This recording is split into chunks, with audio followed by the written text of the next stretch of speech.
오늘 준비한 사연은 초등학교 여선생님이 금단의 열매를 탐하면서 일어난 이야기입니다. 사연 시작하겠습니다. 초등학교에서 아이들을 가르친 지도 어느덧 10년이 넘었습니다. 매일 아이들 앞에서는 웃고 한 글자 한 글자 또박또박 받아쓰기를 읽어주지만 정작 제 삶은 조용히 마르고 비틀어져 갔어요. 결혼 15년 차 남편과는 말 그대로 가족이 되었습니다.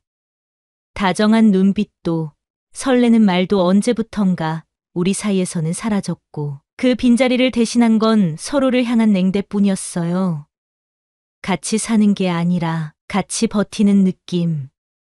식탁에 마주 앉아도 애 학원비 냈어? 이번 주 장 봐야겠다. 그런 말만 오갈 뿐 서로의 하루나 마음을 묻는 일은 없었습니다. 밤이면 등을 돌린 채 누워 각자 휴대폰을 보다가 불만 끄고 그렇게 하루가 또 흘러갔습니다. 언제 마지막으로 했더라? 부부관계는 또 언제 했는지 정확히 기억도 나지 않아요. 너무 오래전 일처럼 희미하고 멀게만 느껴지네요.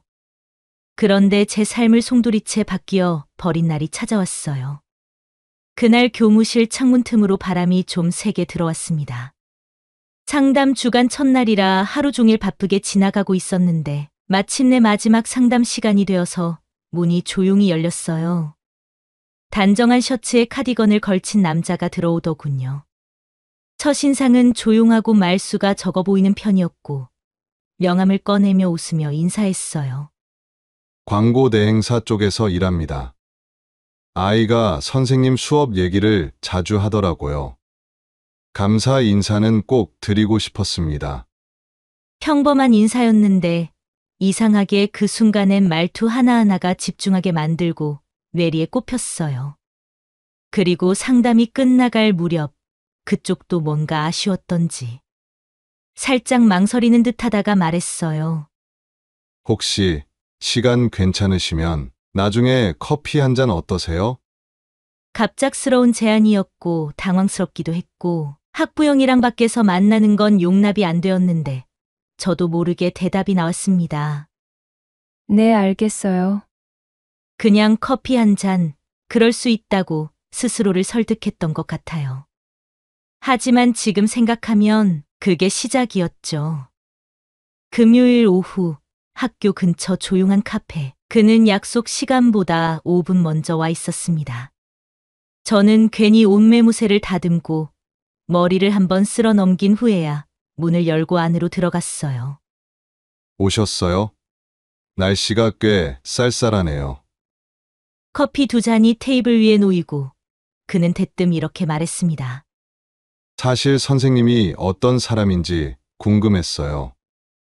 아이가 선생님 얘기를 너무 자주 하더라고요. 수업 중에 있었던 일들을 집에서 흥미롭게 말하길래 뭔가 특별한 사람이구나 싶었죠. 그 말이 어쩐지 과하게 칭찬처럼 느껴지지도 않고 진심 같았어요.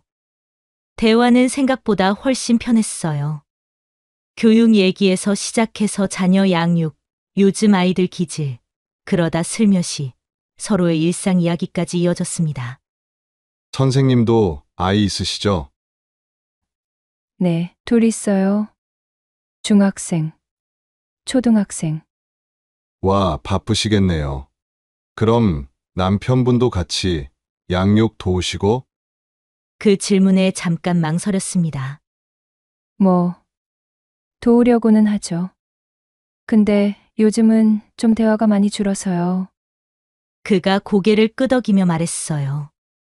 그럴 수 있어요. 저도 결혼 생활 오래 했었거든요. 결국 서로 너무 익숙해져서 말을 줄이게 되더라고요. 그 말에 괜히 가슴 한구석이 콕 찔리는 기분이었어요. 커피 한 잔, 2시간 가까이 앉아 있었던 것 같았는데 시간이 마치 10분처럼 빨리 가더라고요. 그리고 자리를 뜨기 직전 그가 말했어요. 오늘 제 얘기 많이 했네요. 민폐 아니었으면 좋겠습니다. 아니에요. 저도 이런 대화 오랜만이라 좋았어요. 문을 나서며 차가운 바람이 불었고 그가 우산을 씌워주듯 손을 들어 제 어깨 위로 살짝 기울였어요. 별거 아닌데 오랜만에 가슴이 뛰고 설레었던 것 같아요. 집에 돌아오는 길 휴대폰을 켜니 상우 씨에게서 메시지가 와 있었어요. 오늘 고맙습니다. 오랜만에 대화다운 대화를 한 것 같네요. 선생님 말씀 잘 들었습니다. 저도 모르게 다음엔 내가 먼저 연락해 볼까? 그런 생각이 들었어요. 집에 들어서자 남편은 TV를 보고 있었습니다. 늦었네. 학교 일이 많았어? 좀. 그날 나눈 두 문장, 그게 하루치 대화의 전부였습니다. 식탁 위엔 미지근한 된장국이 놓여 있었고, 그는 시선을 떼지 않고 젓가락만 움직였습니다. 그 순간 카페에서의 대화가 떠올랐습니다. 말을 건네는 사람, 귀 기울여주는 사람, 내 눈을 바라보는 사람. 그날 이후로 우리는 자연스럽게 연락을 주고받기 시작했습니다. 처음엔 상담 관련 자료를 보내주겠다는 말이었고, 곧잘 요즘 날씨 너무 춥죠? 같은 안부 인사도 함께 왔어요. 처음엔 대답만 하던 제가 어느 순간 먼저 물어보기도 했습니다. 오늘 하루 어떠셨어요? 아이들은 잘 지내나요? 이상하게 그 사람의 하루가 궁금해지기 시작했어요. 메시지가 오면 은근히 웃음이 났고, 답장이 늦으면 괜히 휴대폰을 자꾸 들여다보게 됐습니다. 어느 날 하루 종일 연락이 없었습니다. 읽은 표시도 없었고 늘 먼저 오던 메시지도 오지 않았어요. 수업이 끝나고 교무실 책상에 앉아 휴대폰을 자꾸 들여다보게 됐습니다. 별일 아닐 수도 있는데 괜히 가슴이 조여왔어요. 내가 어제 뭐 실수했나? 혹시 너무 사적인 얘기를 꺼냈나? 부담스럽다고 느낀 걸까? 별의별 생각이 머릿속을 맴돌았어요. 시간은 이상하게 느리게 가고 그날 하루는 유난히 길게 느껴졌습니다. 저녁 무렵 드디어 기다리던 메시지가 도착했어요. 죄송해요. 하루 종일 미팅이었어요. 답장이 늦어서 정말 죄송해요. 단 한 줄, 단순한 말이었지만 그 순간 온몸에 힘이 풀리는 것 같았습니다. 허탈하기보단 그냥 다행이라는 생각이 먼저 들었어요. 그리고 그제야 제 감정이 어디까지 와 있는지 알게 됐습니다. 이 사람의 말 한마디에 내 하루가 이렇게 흔들릴 수 있구나. 우리는 만남의 빈도도 늘기 시작했어요. 처음에는 카페, 그 다음엔 식당, 그리고 어느 날은 그냥 인적 드문 공원 벤치에 앉아 있었어요. 아무것도 하지 않고 그냥 이런저런 얘기를 하며 시간을 흘려보내는 것만으로도 숨통이 트이는 기분이었습니다.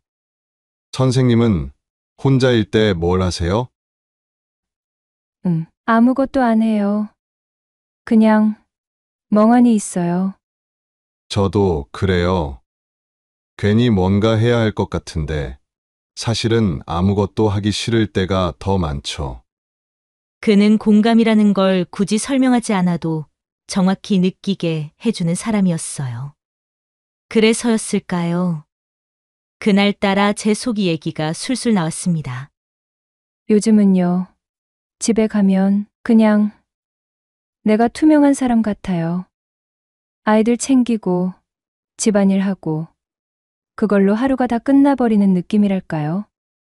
그가 조용히 제 얘기를 듣고 고개를 끄덕였어요. 그러더니 조심스럽게 자기 손을 갖다 댔어요. 놀랐지만 손을 치우고 싶은 마음은 들지 않았습니다. 아니, 정확히 말하면 그 손이 좀 더 가까워지길 바라고 있었어요. 따뜻한 손끝이 제 손등을 살짝 스쳤을 때 머릿속이 순간 하얘졌고 속에서 알 수 없는 열기가 확 올라왔어요. 그건 아주 짧은 스킨십이었고 누가 보면 그냥 실수였다고도 할 수 있었겠지만 그 감각 하나가 제 몸 어딘가를 간지리는 느낌이었어요. 괜찮아요. 그가 낮은 목소리로 말했고 그 말에 저도 모르게 숨을 들이켰습니다. 이미 마음이 흔들린 게 아니라 몸이 먼저 반응하고 있었어요. 그가 손을 거두고 나서도 그 여운이 손끝에 남아 있었습니다. 그날 밤 집에 들어서자 남편은 TV에서 눈도 떼지 않은 채 물었습니다. 오늘 뭐 했어? 친구랑 커피 마셨어. 남자야? 아니야. 질문도 무심했고 대답도 무심했습니다. 그 짧은 대화 속에서 관심이란 감정이 사라진 지 오래라는 걸 느꼈어요. 남편은 더 캐묻지 않았고 저 역시 별다른 설명도 하지 않았습니다. 의심하지 않는 게 아니라 그저 궁금하지 않았던 거겠죠. 소파에 앉아 리모컨만 돌리고 있는 그의 뒷모습이 그날따라 남처럼 느껴졌어요. 같은 집에 사는 사람인데 왜 이렇게 멀게만 느껴질까? 말 한마디로 가슴이 뜨거워졌던 오늘 낮, 그리고 말 한마디에 아무 감정도 없는 지금 이 집. 그 온도 차이가 가슴 속 깊이 파고들었어요. 그리고 밤이 깊어질수록 머릿속엔 자꾸만 벤치에서 스쳤던 그의 손끝이 떠올랐습니다. 별것 아닌 듯 지나갔던 그 순간이 계속해서 떠올랐고 그 손끝이 이마에, 어깨에, 허리 아래쪽까지 슬며시 닿는 상상으로 이어졌습니다. 그런 생각을 하면서도 스스로 놀랐습니다. 내가 왜 이런 상상을 하고 있는 거지? 하지만 이미 멈출 수 없었습니다. 그 짧았던 감촉 하나가 저의 모든 것을 자극하는 것처럼 느껴지는 밤이었어요. 그러다 어느 날, 그날은 이상하리만큼 기분이 가라앉아 있었습니다. 남편은 출장으로 이틀째 집을 비웠고 아이들도 친정엄마에게 맡긴 날이었어요. 그때 상우 씨에게서 메시지가 도착했어요. 뭐해요? 오늘따라 보고 싶네요. 짧은 문장이었지만 그 안엔 이상하게 따뜻한 기운이 묻어 있었습니다. 손끝이 폰 화면을 맴돌다 아무 고민 없이 이렇게 답장을 보냈습니다. 오시겠어요? 저희 집에 지금 아무도 없어요. 보내고 나서야 그 말이 어떤 의미일 수 있는지 문득 깨달았지만 다시 지우기엔 이미 늦었더군요. 1시간 후에 그가 저 혼자 있는 집에 도착했어요. 신발을 벗으며도 거실에 들어서서도 그는 아무 말도 하지 않았습니다. 차라도 한 잔 드릴까요? 제가 먼저 입을 열었어요. 평소보다 목소리가 조금 떨렸던 건 스스로도 느낄 수 있었습니다. 부엌 식탁에 마주 앉은 우리는 한동안 아무 말도 하지 않았어요. TV는 꺼져 있었고 시계 초침 소리만이 유난히 크게 들렸습니다. 그가 먼저 말했어요. 여기가 선생님이 사는 공간이군요. 아이들 얘기만 듣다가 막상 오니까 느낌이 묘하네요. 네. 뭐 평범하죠. 저는 어색하게 웃었지만 그는 진지한 눈빛으로 저를 바라보며 말했습니다. 평범한 게 제일 힘든 거예요. 늘 남을 먼저 챙기다 보면 정작 자신은 아무 데도 기대지 못하게 되잖아요. 그리고 그 말을 하면서 그가 조심스레 제 손을 잡았습니다. 이전처럼 놀라진 않았어요. 오히려 이번엔 제가 먼저 그 손을 더 깊숙이 잡았습니다. 손바닥 너머로 전해지는 미묘한 떨림. 그 감촉이 어쩐지 낯설지 않았습니다. 저는 말없이 그 손을 끌어당겼습니다. 그리고 입술이 닿았습니다. 단 한 번의 입맞춤, 짧고 조용했지만 온몸이 그 짧은 순간에 무너져 내리는 기분이었어요. 이제 되돌릴 수는 없겠구나. 라는 생각이 심장 소리 사이로 조용히 스쳐갔지만 멈추지 않았습니다. 그날 밤 우리는 결국 같은 공간, 같은 이불 안에 있었습니다. 그날 이후 상우 씨와의 만남은 익숙한 하루의 일부, 평범한 루틴이 되어버렸습니다. 퇴근길에 자연스럽게 들르는 카페, 학교 근처 작은 공원에서 잠깐 걷는 산책, 그리고 남편이 야근하는 날 밤이면 조용히 모텔 키를 꺼내는 습관까지. 처음엔 가슴이 뛰던 그 순간들이 이제는 오히려 안정감을 주는 공간이 되어 있었습니다. 그와 함께 있는 그 방이 집보다 더 내 몸이 쉬는 곳처럼 느껴질 정도로요. 무서웠습니다. 제가 이렇게까지 익숙해져 있다는 사실이 이젠 거짓말도 어렵지 않았습니다. 남편 눈을 마주 보며 학부모 상담 있었어. 그 한마디를 내뱉는데 1초도 걸리지 않았습니다. 내가 무서웠습니다. 거짓말이 입에 배었고 그 죄책감마저 무뎌졌다는 게요. 그와 함께 있는 동안은 모든 게 참 단순했습니다. 제가 웃으면 같이 웃고 제가 조용하면 조용히 옆에 있어 주었죠. 그런 나날이 지속될수록 남편과 싸우는 횟수가 부쩍 늘었습니다. 요즘은 왜 이렇게 늦어? 방과 후 수업 끝나고 회의 있었어. 거긴 그렇게 자주 회의를 해? 할 말 없으면 그냥 TV 봐. 이런 식의 대화는 언제나 작은 불씨 하나로 싸움으로 번졌고 저는 점점 더 상우 씨 쪽으로 몸과 마음을 기울였어요. 지금 와서 생각해보면 그 사람에게 달려간 게 아니라 그저 남편에게서 도망치고 있었던 겁니다. 차가운 눈빛, 무심한 말투, 그 속에 오래 묶여 있다 보니 따뜻하게 말 건네는 사람 앞에서는 너무 쉽게, 너무 빨리 무너졌던 거예요. 그러던 어느 날이었어요. 엄마, 이거 봐봐. 내가 그린 우리 가족 그림이야. 저녁 준비를 하던 참에 둘째가 웃으며 크레파스 자국이 가득한 손으로 종이 한 장을 들고 뛰어왔습니다. 하얀 도화지 위엔 내 식구가 나란히 그려져 있었어요. 아빠, 엄마, 형아, 그리고 자기 자신. 형태는 조금 엉성했지만 아이 특유의 순수한 손끝이 만든 따뜻한 풍경이었습니다. 그런데 그림 구석에 전혀 낯선 한 남자가 조그맣게 그려져 있는 거예요. 검은색 옷을 입은 남자, 웃고 있었고 제 손을 꼭 잡고 있었습니다. 순간 등골이 서늘해졌어요. 이건 누구야? 떨리는 목소리로 묻자 아이는 아무렇지 않게 대답했습니다. 그날 엄마랑 카페에 있던 아저씨. 엄마 손 잡고 있었잖아. 순간 머릿속이 새하얘졌습니다. 설마 그날 아이가 거기 있었단 말이야? 그날은 상우 씨와 학교 근처 조용한 카페에서 잠시 만났던 날이었어요. 아이를 학원에 보냈다고 생각했고 시간도 장소도 철저히 계산했었습니다. 하지만 그 한순간 그림 한 장이 모든 걸 뒤흔들어 버렸어요. 남편은 한참을 그림을 바라보다가 입을 열었습니다. 이 사람 누구야?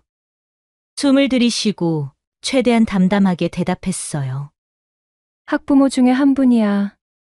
그날 카페에서 우연히 마주쳤는데 아이가 그걸 보고 오해했나 봐. 학부모? 짧은 한 단어였지만 그 안에 가득한 의심과 냉기가 온몸을 조이듯 퍼졌습니다. 응. 상담도 종종 오고 학교 행사에도 관심 많은 분이야. 그냥 인사차 들렀던 거고 아이가 좀 과장해서 기억한 걸 거야. 남편은 아무 말 없이 천천히 고개를 끄덕였습니다. 하지만 그 무표정한 얼굴 안에 무언가가 움직이고 있다는 건 저도 느낄 수 있었어요. 밤새 잠을 이루지 못했습니다. 천장을 바라보며 뒤척이고 이불 안에서 손끝만 꼼지락거리며 한숨을 내쉬는 것 말고는 아무것도 할 수 없었습니다. 겨우 크레파스로 그린 아주 작은 한 사람의 그림. 그 그림 한 장이 우리 가족을 송두리째 뒤흔들 수 있다는 생각에 가슴 한가운데가 뻐근하게 조여왔습니다. 설마 진짜 그렇게까지 되진 않겠지? 아니야. 아무 일 아닐 거야. 수없이 애써 되뇌었지만 잠은 오지 않았고 새벽이 오도록 심장은 온종일 내달리듯 뛰고 있었어요. 다음 날 수업이 끝난 뒤 상우 씨에게 조심스럽게 말했어요. 그날 혹시 아이가 우리를 봤을지도 몰라요. 그는 미간을 살짝 찌푸리더니 말했습니다. 정말요? 그럴 리가 시간도 안 맞았잖아요. 그림을 그렸어요.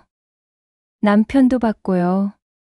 그는 한참 말이 없더니 제 손등을 조심스레 감쌌습니다.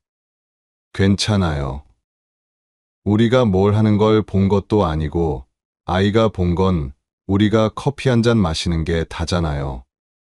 창우 씨가 그렇게 말해주니까 조금 안심은 되었는데, 그래도 마음속에서 찝찝함이 계속 남았던 것 같아요.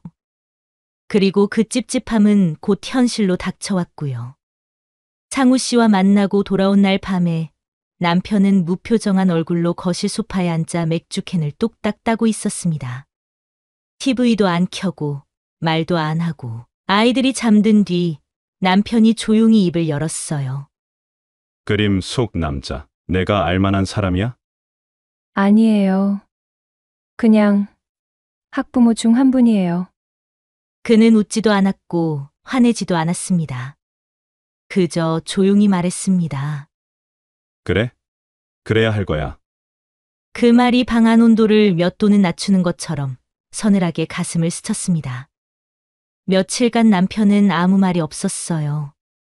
출근도 평소처럼 했고 아이들과도 평소처럼 말했습니다. 하지만 저는 알고 있었습니다. 그 침묵이 모든 걸 알고도 아무 말 하지 않는 사람의 침묵이라는 걸요. 그리고 마침내 그날이 찾아왔습니다. 남편이 식탁 위에는 여러 장의 사진을 던지며 올려놓았어요. 이거 너 맞지?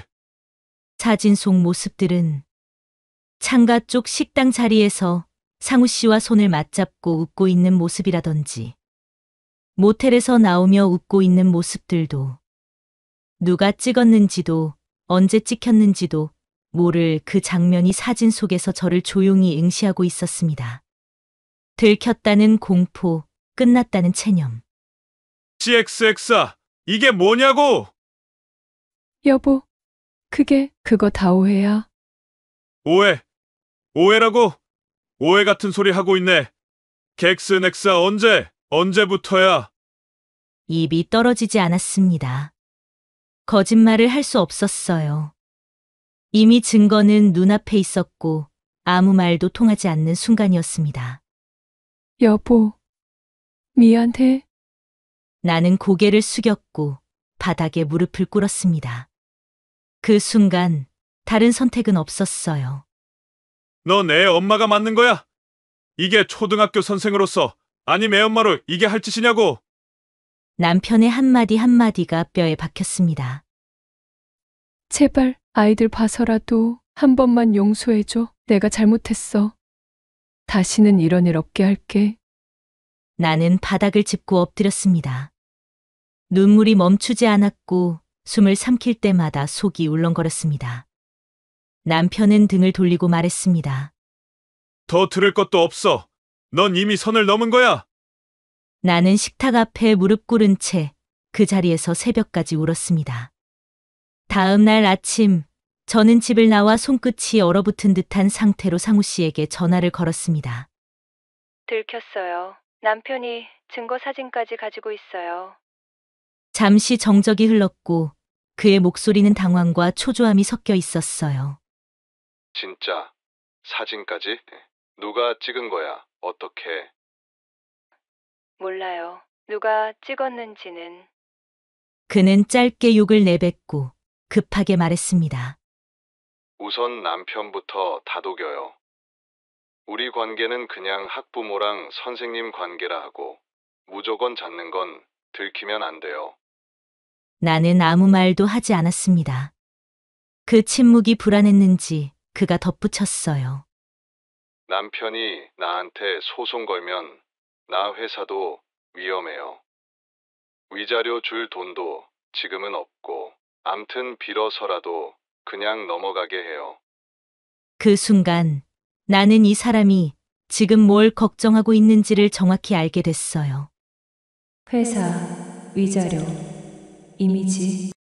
그에게 중요한 건 우리 관계가 아니라 자기 손에 쥔 것들이었습니다. 지금 그깟 위자료 걱정하는 거예요? 전 걱정이 안 되나요? 그는 잠깐 말을 잃더니 억지로 웃음 섞인 목소리로 말했습니다. 아니, 그게 아니고요. 그냥 좋은 게 좋은 거니까요. 더 이상 통화를 할 수 없어 전화를 끊고는 학교로 향했어요. 그리고 그날 저녁 남편은 말없이 서류 한 장을 식탁에 내려놓았습니다. 단정한 인쇄체로 또렷하게 적힌 첫 문장. 참관자에 대한 민사소송 안내. 남편은 차분하게 입을 열었습니다. 변호사랑 얘기 다 끝냈어. 그 새 X 내가 가만두지 않을 거야. 여보, 제발 그건 하지 마. 그러다가 애들까지 알게 되겠어. 이제 와서 애들, 그런 여자가 상간남을 애한테 보였어? 그의 눈빛은 더 이상 나를 아내로 바라보는 것이 아니었습니다. 이혼하자. 아이들 양육권은 내가 가져간다. 그리고 그 새 X한테 전에 돈이나 준비하라고. 숨이 턱 막혔습니다. 여보, 이혼이라니. 내가 애들 없이 어떻게 살아? 제발 아이들만은. 제발. 하지만 그는 고개 한번 돌리지 않았습니다. 나를 외면한 채 조용히 물을 마셨고 그저 탁자 위에 서류만 정리했습니다. 이젠 더 이상 울부짖어도 그 마음은 돌아오지 않는다는 걸 처음으로 인정해야 했어요. 모든 감정이 끝난 자의 냉정함, 그건 분노보다 더 무서웠습니다. 그날 밤 손에 휴대폰을 쥔 채 나는 몇 번이나 통화 버튼을 눌렀다 지웠습니다. 결국 수화음이 울렸고 상우 씨가 전화를 받았습니다. 여보세요? 상우 씨, 남편이 상간 소송까지 간대요. 양육권도 포기하라고 하고. 저 이제 정말 끝난 것 같아요. 한동안 말이 없던 그는 천천히 숨을 들이쉬고 나서 조용히 말했어요. 그럼 나한테 와요. 뭐라고요? 이렇게 된 거 우리 둘이 다시 시작하는 게 나을지도 몰라요. 순간 눈물이 쏟아졌습니다. 그 말이 구원이었는지 혹은 더 깊은 수렁인지 몰랐지만 그 순간만큼은 숨통이 트이는 것 같았습니다. 진심이에요? 나 직장도 잃을 수도 있고, 당신한테 짐이 될 수도 있어요. 저런 이런 염려와는 달리 상우 씨는 단호히 말해 주었어요. 괜찮아요. 난 당신만 있으면 돼요. 그가 잡아준 건 내 손이 아니라 내가 도망치고 싶은 현실로부터의 탈출구였습니다. 며칠 후 법원 조정실의 차가운 공기 속에서 우리는 마주 앉았습니다. 남편은 한마디 말도 없이 변호사 옆에 앉아 서류를 넘기고 있었어요. 저는 조정위원 앞에서 조용히 입을 열었습니다. 양육권 포기할게요. 저보다 남편이 키우는 게 맞다고 생각해요. 남편은 고개도 들지 않았습니다. 하지만 조건이 있어요. 남편이 상간남 소송은 포기해줬으면 해요. 잠시 침묵이 흘렀고 내 변호사가 조심스레 말을 보탰습니다. 의뢰인은 모든 책임을 인정하고 있습니다. 양육권 포기와 위자료 감수 모두 받아들이겠다고 했습니다. 단지 상대 남성에 대한 고소만은 재고를 부탁드립니다. 남편은 그제야 고개를 들었습니다. 그리고 나를 가만히 바라보다가 말했습니다. 아이들보다 그 인간이 더 중요하다는 얘기네. 아니야, 그게 아니라 됐어. 그는 종이를 덮으며 단호하게 말했습니다. 그래, 그렇게 해. 아이들 키울 자격 없다는 거. 나중에 애들 앞에서 네 입으로 꼭 말해줘야 해. 그 말이 목덜미를 움켜쥐는 듯 숨통을 조여왔습니다. 그래서 아무 말도 할 수 없었습니다. 며칠 뒤 작은 여행 가방 하나에 옷 몇 벌과 서랍 속에 있던 앨범 한 권만 챙겨 넣었습니다. 한때는 평생을 함께할 줄 알았던 집, 이제는 더 이상 머물 수 없는 곳이 되었어요. 아이들은 안방에서 조용히 숨을 고르고 있었고 그 작은 숨소리가 문틈 너머로 들려올 때마다 가슴이 덜컥거렸습니다. 현관 앞엔 남편이 서 있었습니다. 낯선 얼굴이 아니었는데 그날따라 유난히 낯설게 느껴졌어요. 난 널 용서하진 않을 거야. 그는 담담하게 말했습니다. 감정도 없고 분노도 없었습니다. 그저 말 그대로 선고하듯 무표정한 음성으로. 하지만 애들 앞에선 너가 왜 나갔는지는 말 안 할 거야. 그게 내가 줄 수 있는 마지막 배려라고 생각해. 울음도 말도 아무것도 나오지 않았습니다. 그렇게 저는 아이도, 가정도, 그리고 정희연이라는 이름까지 모두 그 집에 두고 나왔습니다. 재혼 후 몇 달은 정말 말 그대로 꿈을 꾸는 것 같았습니다. 누구에게도 숨기지 않아도 되는 관계.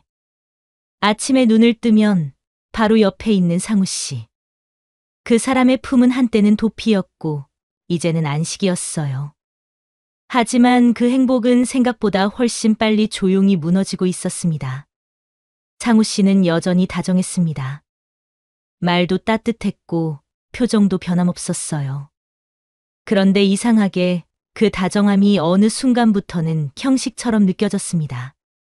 늘 하던 말, 늘 하던 웃음. 그리고 그 무렵부터 이상한 습관이 하나 생겼습니다.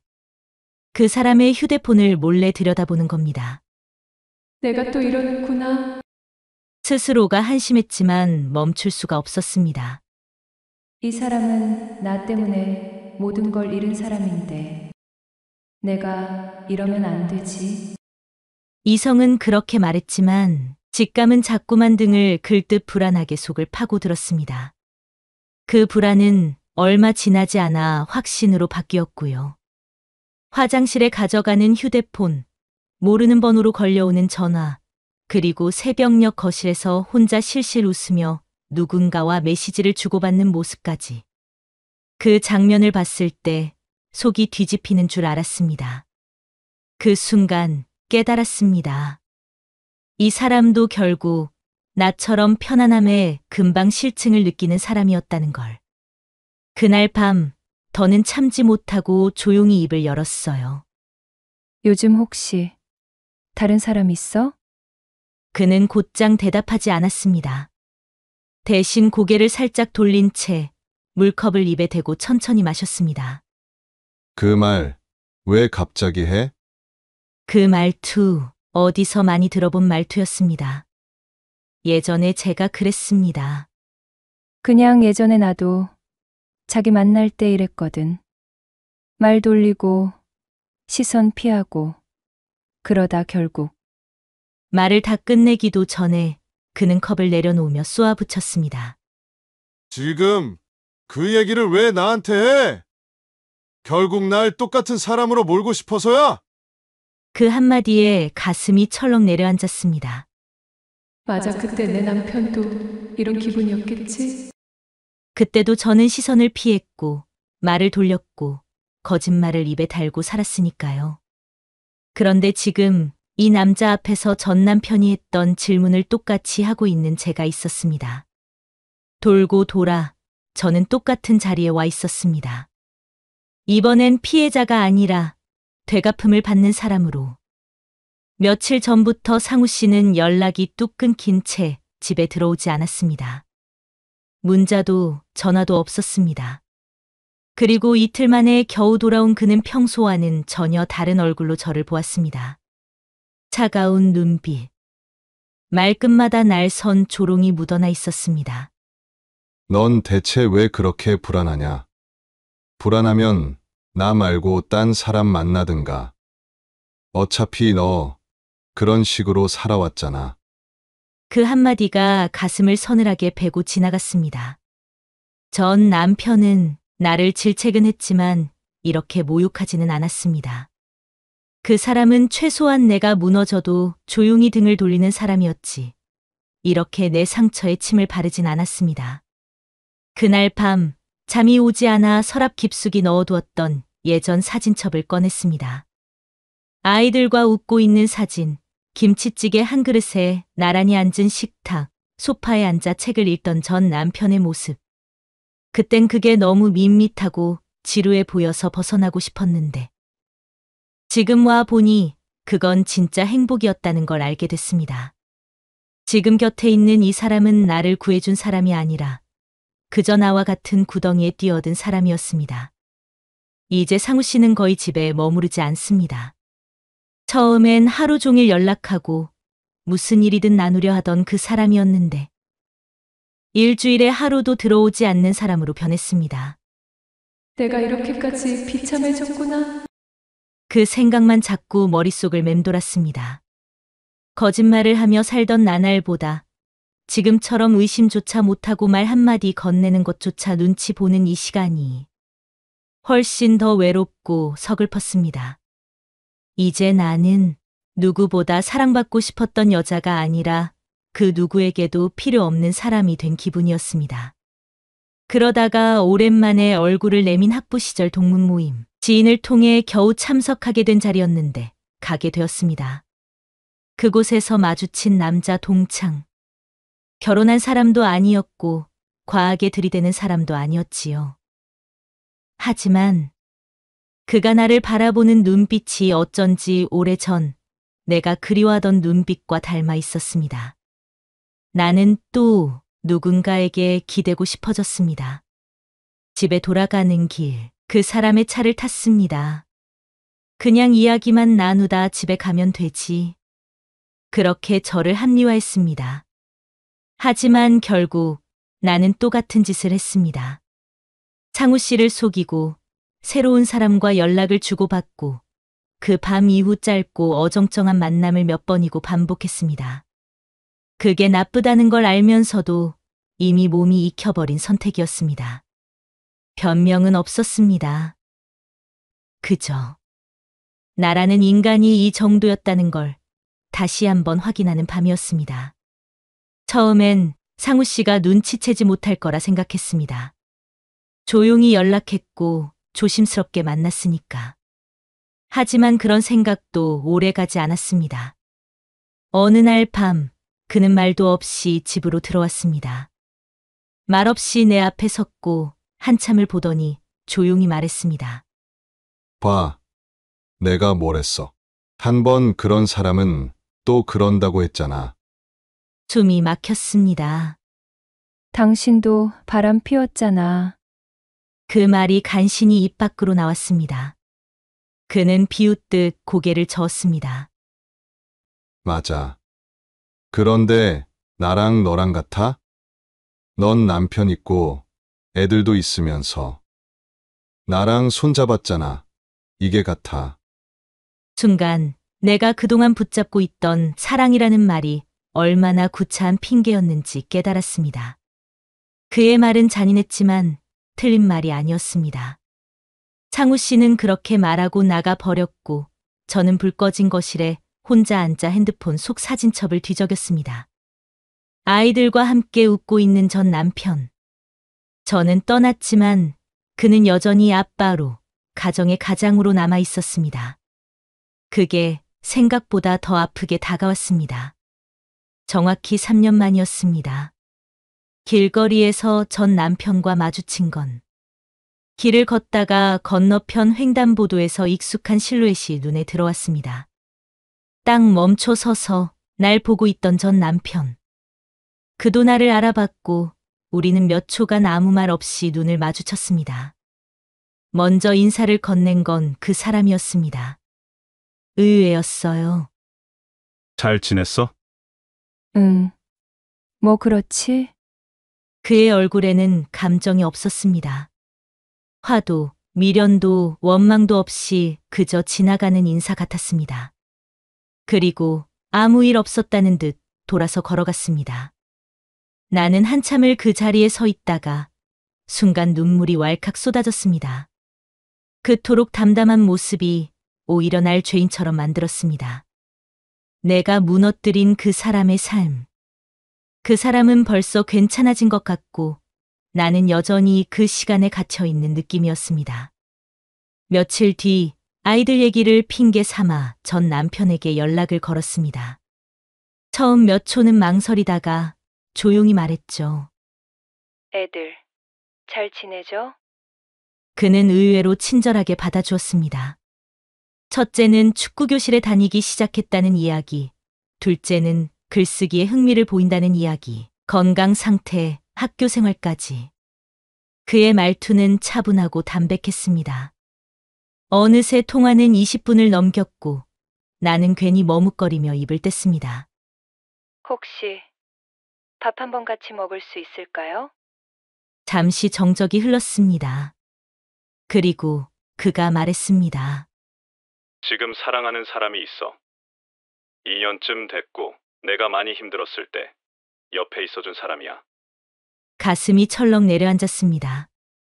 그는 담담하게 말을 이었습니다. 내가 오늘 연락 준 거 애들 이야기 때문인 줄 알았어. 그래서 전화를 받았던 거고 앞으로는 문자로만 얘기하자. 그게 우리한테도 애들한테도 좋을 것 같아. 단호했습니다. 전화가 끊기고 나서야 저는 핸드폰을 내려놓았습니다. 눈물이 났습니다. 억울해서도 미련이 남아서도 아니었습니다. 그가 이제 정말 내 인생에서 완전히 멀어졌다는 걸 깨달았기 때문입니다. 그리고 어느 저녁이었습니다. 말없이 소파에 앉아있던 상우 씨가 최후 통보를 했어요. 우리 이쯤에서 끝내자. 그 말에 놀라지 않았습니다. 이미 오래전부터 예고돼 있던 결말이었으니까요. 눈을 마주치지 않았습니다.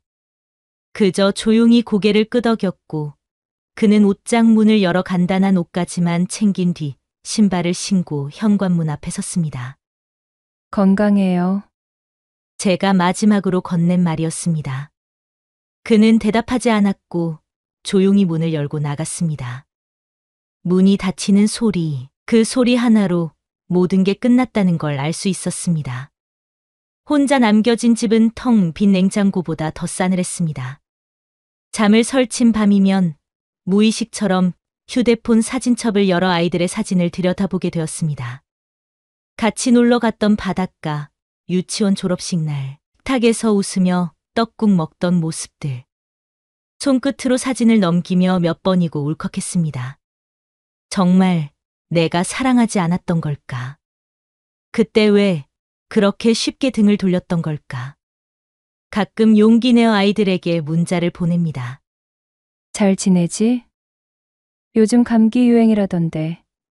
감기 조심해. 돌아오는 건 딱딱한 한 줄이 전부입니다. 예, 알겠어요, 엄마. 엄마, 다음에 연락할게요. 그 짧은 문장이 얼마나 멀고 차갑게 느껴지는지 이제 알게 되었습니다. 아이들을 통해 가끔 전 남편의 소식도 들려옵니다. 아빠랑 이번 주말에 캠핑 가기로 했어요. 아빠는 요즘 운동도 하고 진짜 멋있어졌어요. 그 말을 들을 때면 저는 다시 앨범을 꺼냅니다. 그 속에 나는 소소하지만 단정하게 머리를 묶고 아이들과 함께 웃고 있는 그냥 평범한 엄마였습니다. 그때는 그 모습이 너무 갑갑하고 지루하게만 느껴졌는데 지금은 그 평범함조차 손에 닿지 않는 거리에서 흐릿하게만 보입니다. 이제 저는 연애도 결혼도 다시는 하지 않을 생각입니다. 사랑을 몰라서가 아니라 그 사랑 앞에서 저 자신을 너무 쉽게 무너뜨렸던 사람이라는 걸 이제는 인정하게 되었으니까요. 그때는 그게 사랑인 줄 알았습니다. 하지만 지나고 나니 그건 그저 외로움에서 벗어나고 싶었던 한낱 도피였다는 걸 알게 되었습니다. 가끔은 생각이 납니다. 그날 벤치에서 처음 손을 내민 그 순간. 내가 그 손을 외면했더라면 지금쯤 나는 여전히 그 집에서 아이들과 남편과 크고 작은 다툼 속에서도 소소한 일상을 이어가고 있었겠지요. 하지만 이제 와서 그런 생각을 해본들 돌이킬 수 없다는 걸 압니다. 그 집은 이제 제가 돌아갈 수 없는 곳이니까요. 여기까지가 오늘 준비한 사연이었습니다. 여러분의 구독은 영상 제작에 많은 도움이 됩니다. 사연 읽어주는 언니였습니다.